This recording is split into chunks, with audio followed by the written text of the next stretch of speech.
profesora de la Universidad Pablo de Olavide y soy doctora en estudios árabes islámicos. En primer lugar, quisiera dar las gracias a la organización del Congreso por permitirme estar aquí hoy, y la ponencia que os voy a presentar a continuación se titula La caricatura como lenguaje no verbal árabe. En primer lugar, hay que tener en cuenta que la caricatura surge relativamente tardía, en el siglo XIX, y los primeros modelos eran de origen europeo, que venían de Francia e Inglaterra.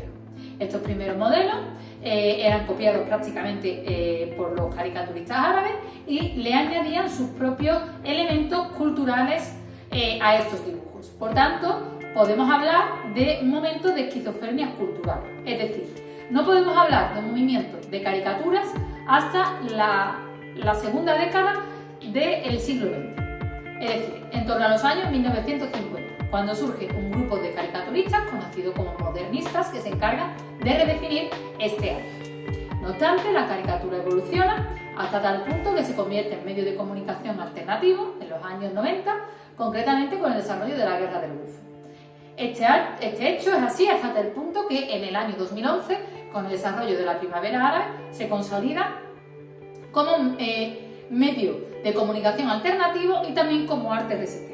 Teniendo en cuenta todo esto, tenemos que decir que la caricatura se ha convertido en una lengua alternativa que permite sobrepasar los límites de la propia lengua árabe. ¿Por qué? Porque la lengua árabe cuenta con una variante digamos culta, la Abreviatul Fosha, una lengua también digamos encargada a los medios de comunicación, conocida como la Lughat al-Jara'id, y luego tiene otra lengua que es coloquial, la amía, que sería el dialectado, el dialecto, que digamos es la que está un poco más extendida. ¿Qué quiere decir esto? Hay una gran variedad dialectal dentro del mundo árabe, lo cual muchas veces dificulta la comunicación.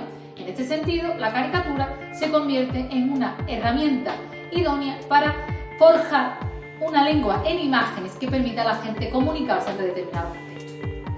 Entonces, ¿cuáles son los objetivos de este trabajo? Muy sencillo. En primer lugar, analizar la caricatura en el mundo árabe. En segundo lugar, estudiar su desarrollo como arte y como lengua alternativa. Y por último, analizar como lenguaje no verbal y su función dentro de la sociedad. En cuanto a la utilización de material y método, he de decir que he seguido una metodología cualitativa a través de un método visual etnográfico que me permita conocer bien qué ocurre dentro del dibujo, y seguidamente he utilizado también la teoría fundamentada, es decir, he recogido datos sobre este tema y los he ido codificando hasta encontrar algo que digamos le dé forma a todo. En cuanto a las caricaturas utilizadas, he de decir que he optado por utilizar al caricaturista sirio Ali Fersert. Este caricaturista cuenta con más de 15.000 caricaturas a sus espaldas y es una perfecta representación de este arte. En tanto que nace en el año 1951 en Hama y prácticamente ha conocido todas las etapas dentro de lo que es la caricatura en el mundo árabe. Por ello, su utilización es necesaria para ilustrar este trabajo. Teniendo en cuenta esto y el desarrollo de la caricatura en el mundo árabe que os acabo de contar,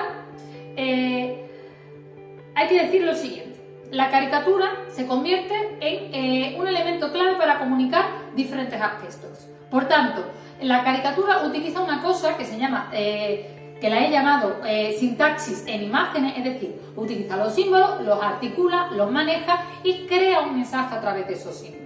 El texto, por tanto, queda relegado a un segundo plano, o como veremos ahora, es un símbolo más dentro de todo este entramado. En este sentido, el primer símbolo que encontramos es la ridiculización del villano. Se van a utilizar distintos elementos como la animalización, la exageración, hombres de traje, en la cual vamos a ver la ridiculización de lo que es los villanos, que son representados como seres viles, que nada más que quieren mantenerse en el poder y que tienen oprimida a la sociedad. Por ejemplo, la caricatura que vemos a continuación, vemos a un político que está de espaldas cuando le vemos el rostro, pero lo que es cierto es que su cabeza tiene la forma de glúteo y el glúteo ha expulsado una serie de excrementos y estos excrementos son el cerebro. En relación con este símbolo, podríamos hablar el siguiente, que es el síndrome del trono vacío. Vamos a ver cómo se representan tronos vacíos para generar una autocrítica que critique la pervivencia en el país de estos presidentes en el poder. Es decir, critican lo que es la falta de libertad, la falta de democracia y cómo estos dirigentes se mantienen en el poder a toda costa. De hecho, en esta caricatura podemos ver no un trono, sino dos tronos, los cuales se pelean entre sí y tienen unas pezuñas de caballo, las cuales se están pegando los unos al otro por mantener el poder. En cuanto al siguiente símbolo, también relacionado con temas de poder, es el de las escaleras para ascender al poder. Existen como distintos elementos para poder ascender al poder y uno de ellos va a ser las escaleras, es decir, cómo ese ascenso al poder se hace cada vez más imposible, tal como se ve en esta imagen, en la cual vemos a un señor, vemos más bien tres niveles, ¿no? En el cual el señor con el traje más ostentoso y con el más galardonado y el mejor sillón está en el plano superior. En el plano medio vemos un señor en una sillita mucho menos ostentosa que la anterior y en el último vemos como este hombre tiene una ropa, digamos, rasgada o rota que se cae de una escalera tras haberle pegado una patada al del nivel medio, es decir, le evita que llegue hacia el punto álgido. Dentro de estos símbolos que se podían caracterizar sobre todo dentro de lo que es la política árabe en sí, podemos hablar de la estrella de David. El tema de Israel y Palestina es un tema que van a tratar mucho lo que son los caricaturistas árabes y el símbolo por excelencia va a ser la estrella de David y sobre todo también el color azul, es decir, para hacer referencia a Israel. En cuanto al ejemplo que os traigo, digamos, es uno muy representativo porque prácticamente la estrella de David es la caricatura en sí. La vemos y alrededor vemos a un hombre con una barrita de olivo que está dando vueltas en una escalera sin fin que forma parte de esa estrella de David. Teniendo esto en cuenta, el siguiente símbolo que también es muy representado es un símbolo sobre todo para criticar la posición internacional. La posición internacional y la sociedad en sí, ¿no? Que es el globo terráqueo personificado, es decir, vemos a un hombre y la cabeza un globo terráqueo, como vemos en esta caricatura, que tiene además unas gafas que están tapiadas y en cada patilla pone Irán y Rusia, y este hombre mira desconsoladamente y asombrado lo que es un periódico que pone Siria y hace referencia a las masacres, ¿no? Intenta un poco destacar cómo existe una ignorancia por parte del mundo hacia los acontecimientos que han tenido lugar en Siria. Por otro lado, hay que destacar símbolos más bien sociales. En este caso van a aparecer víctimas que son representadas a través de mujeres y niños. Son temas sociales, pero también entrocados un poco con el tema de la política, puesto que en este caso van un poco de la mano. En el caso de las mujeres, vienen representadas muchas veces como símbolo de moral relajada, como que están acosadas o como que tienen problemas. También se puede representar como la madre tierra. En el caso que vemos a continuación es un claro ejemplo de moral relajada, en el cual vemos a un hombre que está rezando porque tiene ese tasbih en la mano, pero se gira al ver pasar a esa chica guapa con ese vestido ceñido que se acaba de cruzar con este hombre. Y vemos cómo los pensamientos transforman ese tasbih en un corazón. Entonces está haciendo una crítica de lo que es la doble moralidad dentro del mundo árabe a través de la religión, ¿no? Que quiere rezar, pero por otro lado se fija dentro de la chica. Un poco a esos extremismos que muchas veces se llega dentro del mundo árabe o en cualquier otra religión, como estamos viendo aquí. Por otro lado, los niños también van a ser, digamos, otro símbolo bastante destacado, como acabo de comentar. En este caso, los niños son víctimas de la guerra porque se les arrebata su inocencia, se les arrebata su infancia. Entonces, ¿qué ocurre con los niños? Van a ser representados siempre como víctimas de la guerra. En este caso, por ejemplo, vemos una rama de olivo, la cual se compone de varias hojas. La rama de olivo llama la atención que el palito es de color rojo, que simboliza la sangre. Y las hojitas son pequeños niños que están liados en mantas verdes que hacen esas hojas y derraman la sangre y forman la ramita. Por detrás, asimismo, vemos otra vez la estrella de David, como decía antes, para simbolizar la guerra. Por tanto, vemos cómo se articulan varios símbolos para generar un mensaje. En relación a la rama de olivo, que va a ser símbolo de la paz deseada, como acabamos de ver, vamos a encontrar también lo que son las armas. Las armas va a ser otro elemento, digamos, clave para simbolizar esa guerra y esa situación de conflicto, como vemos a continuación, ¿no? Un señor que tiene la cabeza de una pistola que está diciendo cosas aparentemente bonitas, hablando de la naturaleza, como un pajarito, un corazoncito, el sol, pero en realidad es una pistola, por tanto está hablando un poco de la crítica a la opresión y el conflicto que nos encontramos muchas veces en estos países.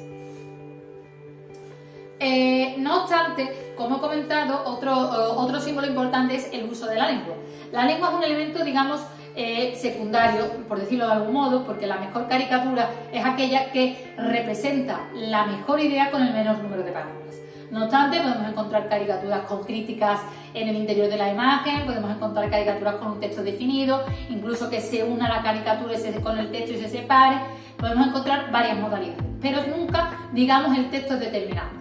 Por ejemplo, en este caso vemos una serie de señores que están comiendo desesperadamente y están sentados en un váter, ¿no? Entonces, la comida, tal como la comen, digamos que la echan. Nos podría llamar la atención. Podríamos pensar muchas cosas y si las ponemos en contexto, podemos hasta incluso vislumbrar dirigentes en los cuadros que tienen alrededor y podemos pensar que son algún político o algo similar. No obstante, si nos fijamos en las palabras que utilizan, vemos en la mesa que pone Thawrat al-Balad, que en árabe quiere decir las revoluciones del país. Por otro lado, en el retrete en el que está sentado uno de los señores que come pone al-Balad, el país. Es decir, está un poco haciendo crítica hacia dónde van las revoluciones que se hacen en el país. Por tanto, esta frase podemos decir que nos complementa y nos ciñe el significado de la caricatura en sí. Por tanto, si nos vamos a los resultados y la discusión, muestra que la caricatura árabe es una lengua alternativa. ¿Qué quiere decir esto? Hemos visto cómo distintos símbolos se están de algún modo colocando, se están formando para generar un mensaje que puede entender un mayor número de la población sin la necesidad de tener ese problema que he comentado al principio entre la diglosia o la triglosia existente. Por otro lado, están transmitiendo un mensaje social, es decir, pretenden hacer reaccionar a la sociedad ante distintos aspectos. La gente reacciona al ver estos dibujos y habla de aquellos temas que son considerados tabú, gracias al uso de esta caricatura, porque además, al no utilizar texto, estos dibujos apelan al intelecto y a la emoción y hacen que estén abiertos a la libre interpretación del usuario. Por tanto, puede decirse que existe un género en torno al dibujo gráfico que lo hace diferente hacia otros rincones del mundo. En este caso, pretenden llamar la atención dentro de lo que es la sociedad y utilizarse como una lengua alternativa. Por tanto, a modo de conclusión, podemos decir no solo que es un lenguaje alternativo y podemos considerarlo una lengua, incluso una literatura de imágenes, sino que también es una forma de panarabismo. ¿Qué quiere decir eso? El panarabismo es una corriente política que surge en el momento de las independencias de los países en el mundo árabe y resulta que nunca llega a cuajar políticamente por las distintas controversias que se dieron hablando históricamente. Sin embargo, el hecho de la caricatura ha hecho que ese panarabismo exista, que se cree una lengua de imágenes como hemos visto y además se genere un sentimiento de unidad bastante arraigado dentro del mundo árabe y también de identidad y de pertenencia. Es decir, esa lengua en imágenes ha permitido que el mundo árabe se sienta identificado con ello, que se cree un término, por decirlo así, de arabidad. Entonces, teniendo en cuenta esto, darles las gracias a todos por vuestra atención. Si necesitáis saber algo más o queréis que os amplíe algún dato o incluso si tenéis preguntas, no dudéis en hacérmelas. Muchas gracias otra vez y seguimos viéndonos por el Congreso. Muchas gracias y hasta pronto.